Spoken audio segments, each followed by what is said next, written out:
அஸ்ஸலாமு அலைக்கும் வரஹ்மத்துல்லாஹி வபரகாத்துஹு.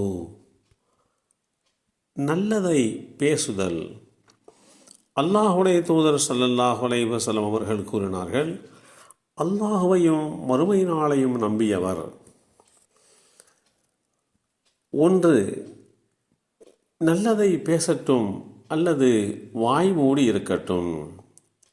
இந்த செய்தி ஸஹீஹ் முஸ்லிமில் 77 என்ற எண்ணிலே பதிவு செய்யப்பட்டிருக்கிறது. மௌனம் மிகச்சிறந்த நன்மைக்குரியது. மக்களின் அநேக தவறுகள் அவர்களுடைய நாவுகளினால் வெளிப்படுகின்றன. வழிபாட்டில் மிகவும் எளிதானது மௌனம் என்று குறிப்பிடுகிறார்கள். நல்லதை பேசு, இல்லையேல் மௌனமாக இரு என்கின்ற இதே நிலைப்பாட்டை இஸ்லாமிய மார்க்கத்தில் ஒவ்வொருவரும் கடைபிடிக்க வழிகாட்டி தரப்பட்டிருக்கிறோம். யார் வாய் மூடிவிட்டாரோ அவர் ஈடேற்றம் பெற்றுவிட்டார். எவர் அதிகம் பேசுகிறாரோ அவர் அதிகம் தவறுள்ளவராக இருப்பார். எவர் தவறுகள் உள்ளவராக இருப்பாரோ அவர் அதிகம் பாவமுள்ளவராக இருப்பார். அவருக்கு நரகம் மேலானதாகும். இப்படியெல்லாம் இஸ்லாம் மௌனம் குறித்து உண்டான நன்மையையும் மௌனமின்றி இருப்பதனால் ஏற்படுகின்ற தீமைகளையும் குறித்து தெளிவுபடுத்துகின்றது.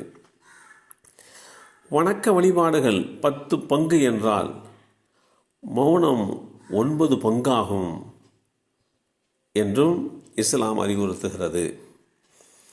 சிறையில் அடைக்கப்பட வேண்டிய பொருள் ஒன்று உண்டு என்றால் அது மனிதனுடைய நாவு என்று அப்துல்லாஹ் இப்னு மஸ்ஊத் ரலியல்லாஹு அன்ஹு அவர்கள் குறிப்பிடுவார்கள்.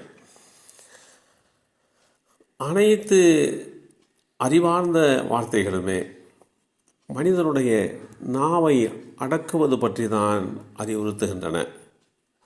நாவை தாராளமாக புழங்கவிட்டால் என்னென்ன பிரச்சனைகள் வரும் என்பதை நன்றாக நாம் எல்லாம் விளங்கி வைத்திருக்கிறோம்.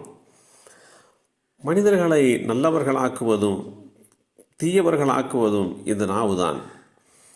நல்லவர்களை கொலையாளியாக்குவதும் கொலையாளியை குணமாளியாக்குவதும் அதே நாக்குதான். அதே நாக்குதான் கவனத்திற்கு உரித்தான ஒன்றாக இருக்கிறது. இந்த நாக்கு சுவர்க்கத்திற்கு கொண்டு போகும், நரகத்திலேயும் தள்ளிவிடுவதற்கு காரணமாக அமைந்துவிடும். நாக்கு ஒரு சதை துண்டுதான், சில அங்குலம்தான் அது இருக்கிறது. அது செய்யக்கூடிய அட்டூழியம் கொஞ்ச நஞ்சம் அல்ல.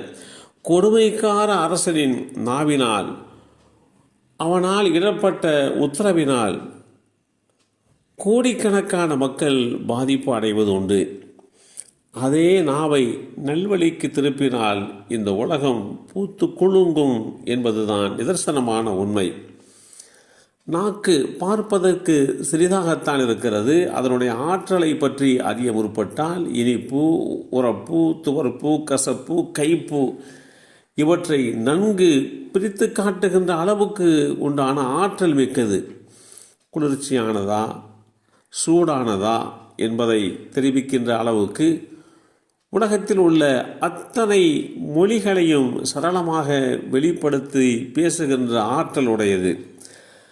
அந்த நாவில் இருக்கக்கூடிய வல்லினம், மெல்லினம், இடையினம் எல்லாம் அதற்கு கைவந்த கலை.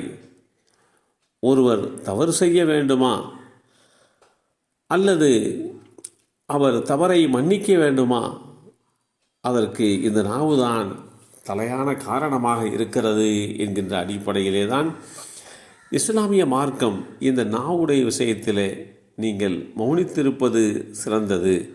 அதிகமாக பேசுவதனால் பாவம் அதிகரிக்கும், மௌனமாக இருப்பதனால் நன்மை கிடைக்கும் என்று இஸ்லாம் வழிகாட்டி தருகிறது. அத்தகைய நடைமுறைகளை பின்பற்றி மௌனத்தை கடைபிடித்து தேவையான பேச்சுக்களை மட்டும் பேசி நன்மையை அடைந்து கொள்வதற்கு அல்லாஹ் அருள்பாலிப்பானாக. அஸ்ஸலாமு அலைக்கும் வரஹ்மத்துல்லாஹி வபரகாத்துஹு.